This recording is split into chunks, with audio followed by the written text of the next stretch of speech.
Now before you go and start, yes, I have heard about Mr. Anime and the troubles that he fell into, so I'm going to leave a couple of links down in the description box below because I believe that Shades and TheAnimeOverviewer and TheAnimeOverviewer on YouTube have said pretty much more than I could at this point.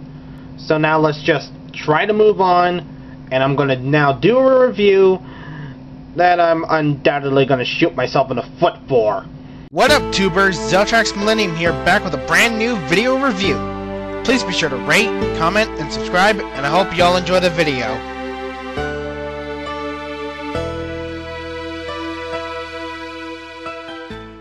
Hello YouTubers, Zeltrax Millennium here, back with a brand new review for you. This time we're taking a look at Transformers Prime Deluxe Cliffjumper.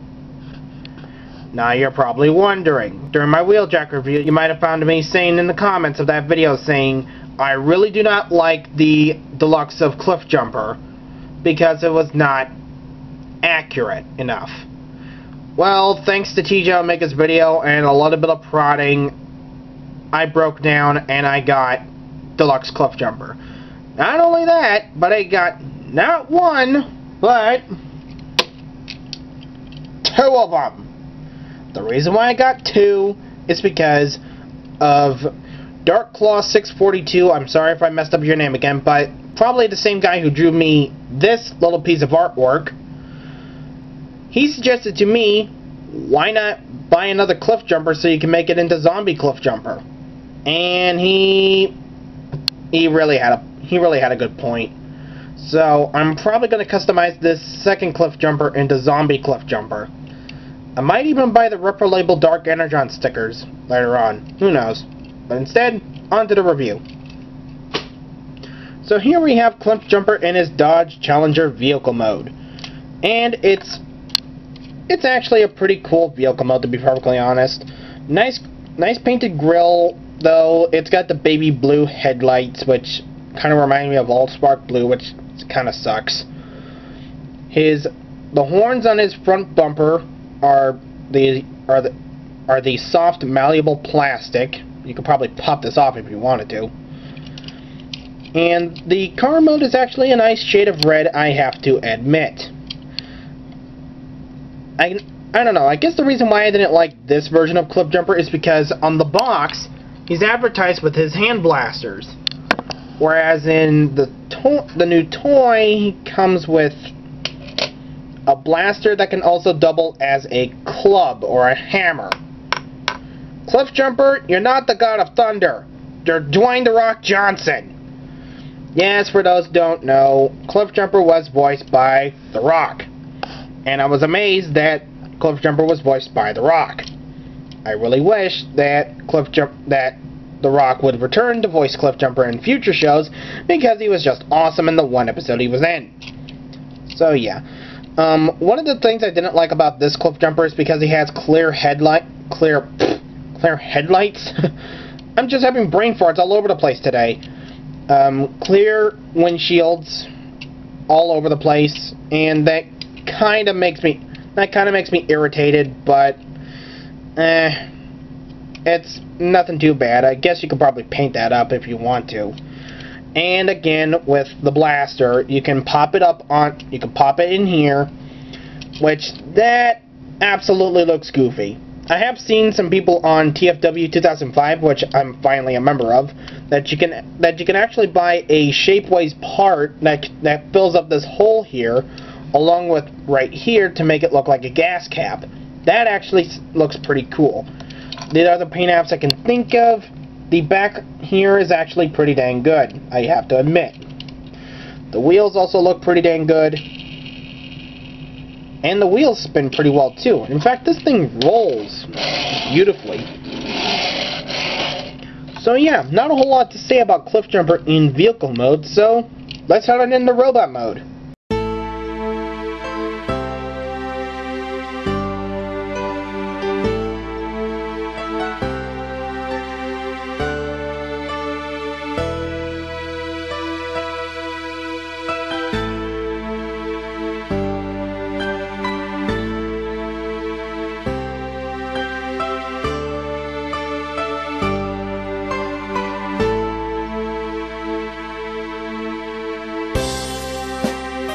now we have Transformers Prime Cliffjumper in robot mode, and as you can see, his robot mode is actually not that bad, to be perfectly honest. I think this toy actually grew on me the more I saw him in stores. Don't you love it when you hate a toy and for some reason its charm automatically makes you think twice about it? I hate it when that happens to me. Anywho. But yeah, Cliffjumper's robot mode detailing is actually pretty dang good. He has a faux chest right here, which is kind of a cheat, but oh well. The baby blue headlights are still here, though they're actually on his arms. And his legs are actually nice and beefy, which are nice. And I have actually seen, again, on TFW 2005, that some people have actually gone and customized this Cliffjumper to be more show accurate. Because his shoulders are not accurate. I mean, they're accurate in terms of the molding, but in terms of the coloring, not so much. I'm probably gonna go back and custom paint this guy soon. Who knows? But yeah, in terms of his articulation, Cliffjumper's got quite a bit of articulation. He's got a ball joint up in the shoulder, but it's kind of hard to move it because of the wheel here. So it can go a full 360 if you manage to get everything out of the way. It's got a swivel joint at the top of the bicep. He's got a weird movie 2007 jazz kind of thing going on with his arms, where it can look like he's double jointed or single jointed or something. I don't know. It's kind of a weird affair with his arms. Then his hands are on a ball joint. They can go all over the place, though they're kind of limited thanks to the doors here. And thanks to the transformation, he actually has a waist swivel, something that the first edition Cliffjumper did not have. He's also got ball jointed hips. They can go back and forth, in and out, pretty well, because you can almost make Cliffjumper do the splits. And he's also got a... Oh, let me try it again. Due to the transformation, he actually has a double jointed knee, which is awesome. I never expected this Cliffjumper to have a double jointed knee. This is my first time actually playing around with him. He's also got a ball jointed ankle, which is pretty nice. It has a lot of really good ankle tilt, so that way you can get Cliffjumper in a lot of wide-legged poses. And his head is on a ball joint, and thankfully it's not so much restrictive as the first edition one, I gotta admit. And he's also got light piping, but I'm not going to do a light piping segment because, well, his eyes are so dark to begin with. But yeah. He's also got his, of course, his hammer, which you can use... It's kind of hard to get into his arms. And yeah, the forearms don't really lock together all that well. So yeah. He can wield his hammer as a hammer. But he can also wield it a different way as a blaster. And this is actually one of the things I didn't like about this Cliffjumper toy, is that the fact that he doesn't have the hand blasters. If you like the hand blasters, go for the first edition version, in my humble opinion. But yeah, in closing, this Cliffjumper toy is not that bad. There are some flaws to him, like the unpaintedness of his shoulders or something like that.